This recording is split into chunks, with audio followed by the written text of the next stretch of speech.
And if we're not going to be any better than the Chinese, how do we ever expect to beat them on the world stage when we're cutting our neck when it comes to energy production while they are burning more coal, they are burning more oil, they're increasing their emissions, and they're not showing up in Scotland? You know why they're not showing up in Scotland? Because they're interested in building an economy. From Florida, Mr. Donalds is recognized for 5 minutes. Thank you, Madam Chair. And first of all, to the witnesses, the leaders of Exxon, Chevron, BP, Shell, I know that the climate activists in Twitter world, which Dave Chappelle says doesn't exist, and he's right because it's just people who have nothing better to do but type on their keyboards, and we do it too here in Congress. But let's be very clear, you need an apology because what I witnessed today was just rank intimidation by the chair of this committee. Trying to get you to pledge on what you're going to spend your money on is a gross violation of the First Amendment. And just because we're members of Congress and we got microphones and we pass laws does not mean that we also have the ability to infringe on your ability to organize, whether it's API or anybody else, or what you choose to spend your money on. It is disgusting.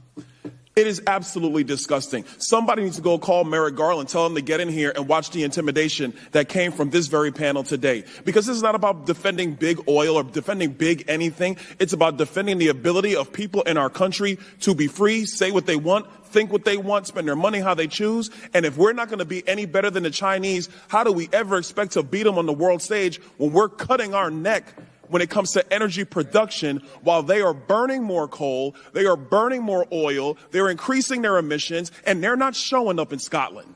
You know why they're not showing up in Scotland? Because they're interested in building an economy.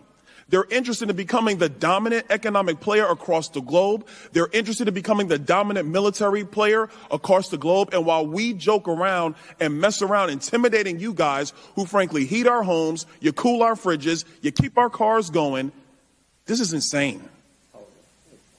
So I'm sorry for you.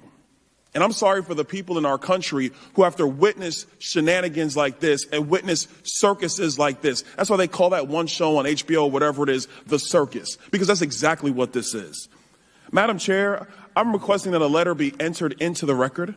This is a letter written by Ranking Member Comer and the other ranking members on this committee that actually speaks to the chilling effect that has come from you, Madam Chair, asking you to stop intimidating companies, requesting information that is their First Amendment right to have that information. I ask that that be admitted into the record under unanimous consent. Without objection. Thank you, Madam Chair. I have a question for Mr. Summers, now that we're done with that. Mr. Summers, it was asked earlier by a lot of the executives if they believe in electronic vehicles, and it's a noble goal to have. But Mr. Summers, where does where does electricity production actually come from? Thank you, Congressman. Before I address that question, I do want to clear one thing up, that a difference of views on electric vehicles is not climate disinformation. We as an organization support all forms of energy. We support the rapid advancement of electronic vehicles as well. But at the same time, what we don't agree with is that the federal government should be the ones that are funding that build out of infrastructure. The concern is that as we built out service stations across the country, those service stations have been developed not by the federal government, but by private industry. And members on this panel themselves are investing in building out that infrastructure, as is appropriate for the private sector. So real quick, second of all, I think your question is very, very important, which is where does that energy come from? Most of the energy in the United States comes from natural gas. It has replaced coal as the primary source of energy in this country. Let me ask you this question as a follow-up. So if we don't have natural gas, and obviously the Democrats are against coal, where would we actually get the electricity to power all of these electric cars? Where would it come from?